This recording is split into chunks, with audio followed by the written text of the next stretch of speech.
How's it going, YouTube? I got a request to do a review for the Trophy Ridge Dart Stabilizer.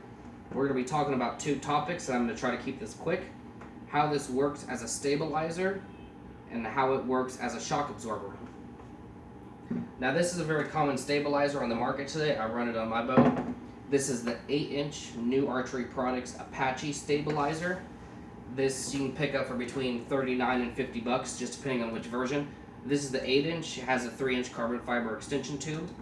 So this particular one from here to here runs about $50, I think is what I paid for it. Now to the Trophy Ridge.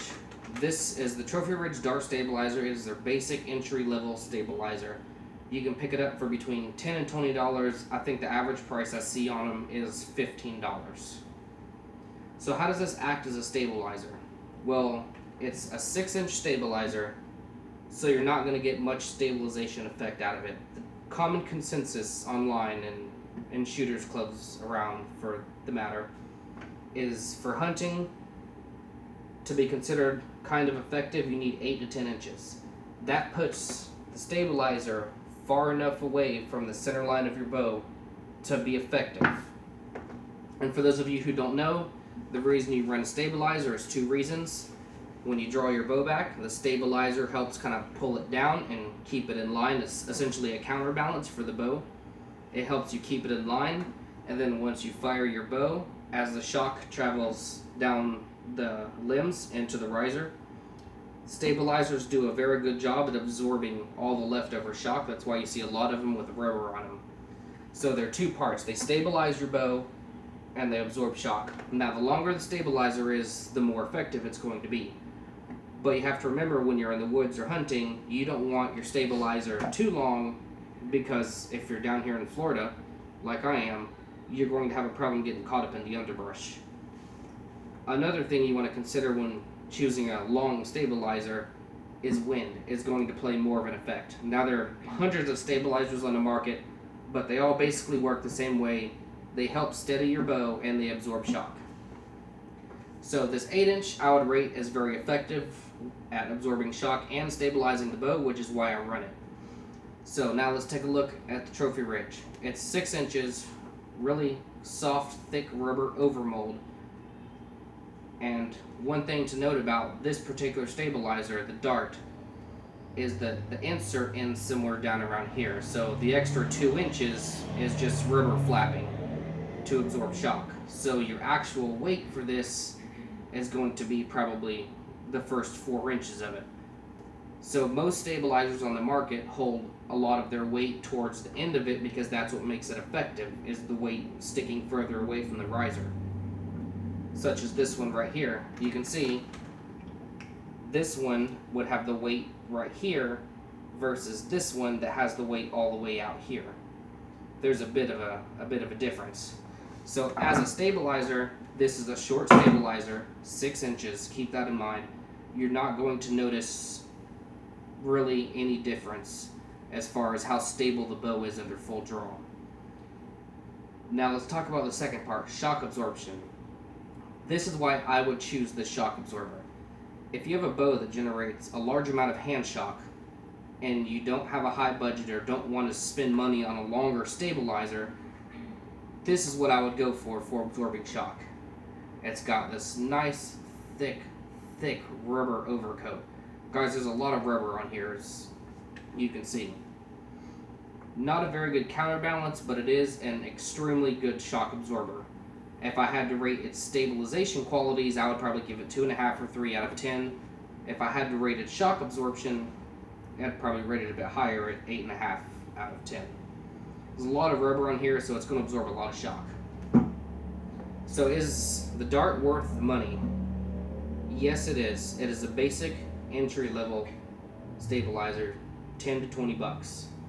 If you have the money, my recommendation would be to go buy something a little bit higher end, and something that has its weight held further out to actually act as a counterbalance. For example, if I were to compare this to a Trophy Ridge static stabilizer, I would go with a static stabilizer on a modern compound bow 10 times out of 10 before I would buy the Dart. That being said, is the Dart terrible? No, just remember, it's a short, basic entry-level stabilizer. It's not made for competition shooting, it's made for hunting. How effective it is up to you. Because like I said, there's a common consensus that 8 to 10 inches is a good stabilizer length. This one falls in a 6, and it actually holds its weight out at about 4 inches. So as a stabilizer, to stabilize your bow, not very good. I'll give it a low rating for that. As a shock absorber, however, I would give it a very high rating. I was going to kind of do a comparison video where I shot my Apache and then the Dart, but honestly, on the camera, you're not going to notice a difference between the two. So we went on ahead and skipped that. Now, a lot of people that I read have a problem with the durability. They're scared because it's a rubber, it's going to tear up. Well, it's soft rubber, yes, but to me it seems like it's kind of tough. And we will test that theory here in a second. If I can get my assistant to bring me a pocket knife. We're going to test that because as the ultimate scientific sacrifice, we're going to cut this open and actually see what it's composed of inside, because I'm kind of curious myself. So, if you have the money, here we have a Smith & Wesson Extreme Ops. Very good set of knives, guys, if you're into them. If you have the money for a better stabilizer, like an Apache or a Trophy Ridge static stabilizer, you're going to want to go with those. If you are on an entry-level budget and you just want shock absorption, then go with the Dart here.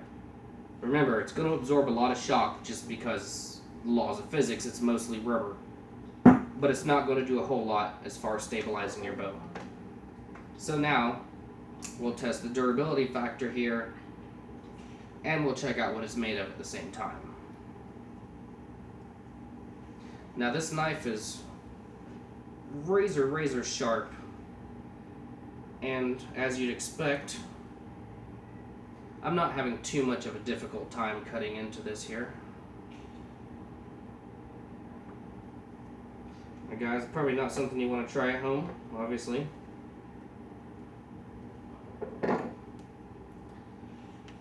Well, I'll tell you what, out of durability, I'll definitely give it a 10 out of 10, because I'm actually trying to destroy this, and I'm having a hard time doing so. So I've always been kind of curious as to what's in this thing, because it's been sitting on my shelf for a few months now.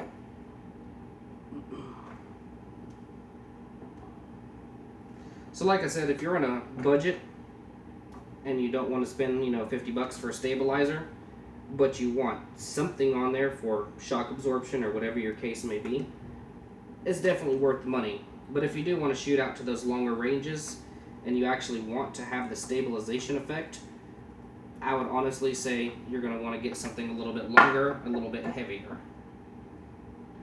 And durability, I'll definitely give this thing a 10 out of 10, because it is just not wanting to come apart.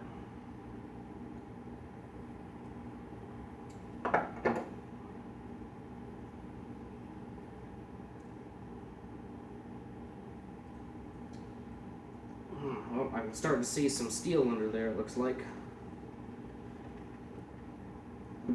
And I'm, like I said, guys, this knife is razor sharp, and I'm actually having to put a little bit of elbow into it.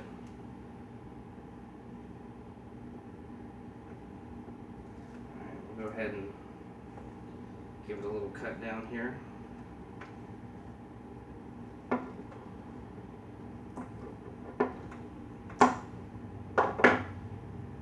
don't know if you guys can kind of see the rubber here it's made of.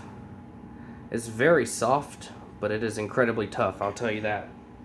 So, I know, like I said, I've read some reviews about people worrying about this tearing up.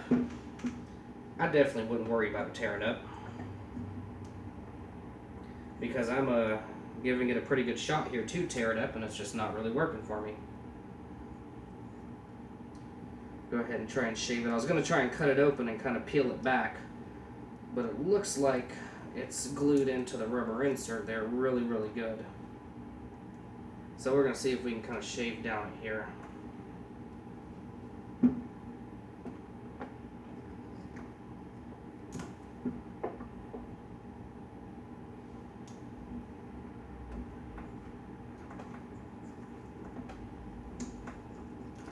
I'm definitely going to be resharpening a knife after this.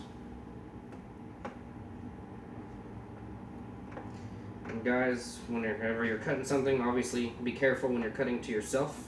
If you don't have any experience doing it, I wouldn't really try it. Wow,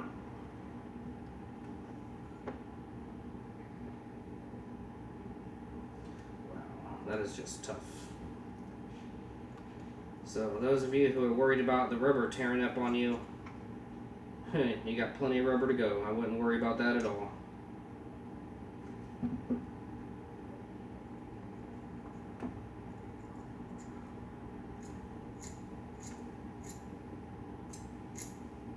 Alright, looks like we're almost there.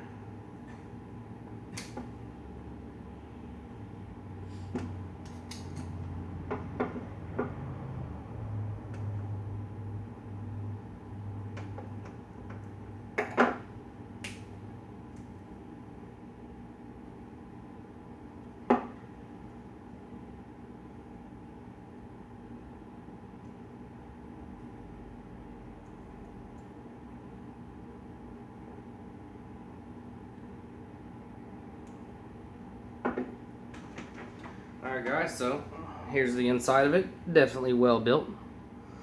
So basically your weight for this stabilizer just comes from this metal rod, and it comes to an end right down here. So basically this whole end cap right here is just solid rubber, and this is your weight, not a whole lot, and as you can see it's pretty evenly distributed, so like I said, you don't get that pulling down effect in the front for the stabilization. So there you go, that's what's inside of a dart stabilizer. And if you guys have any more questions, feel free to post or comment. Don't worry, no stabilizers were harmed in the making of this, except for this one. Alright guys, if you have any more questions, like I said, feel free to post. Compared to a better top-end stabilizer like a Static or a Apache, I would definitely go for the Static or the Apache. But the key thing is your length. If you want more stabilization, you have to go with the longer length. That's just the laws of physics. More shock absorption, more rubber. Very simple. So there's a review for it. Alright guys, thanks for watching.